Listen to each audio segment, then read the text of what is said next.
उभी ठेवायची नाही वीट.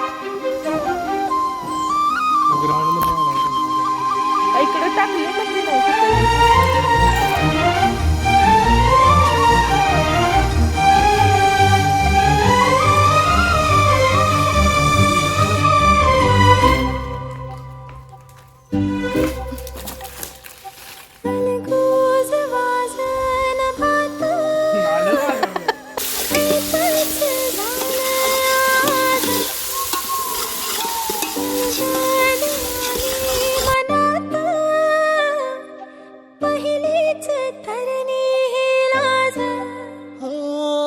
झन्नानल काळजा मंदी अन हत्ता मंदी हात आलं जी सैरा हट्ट झालं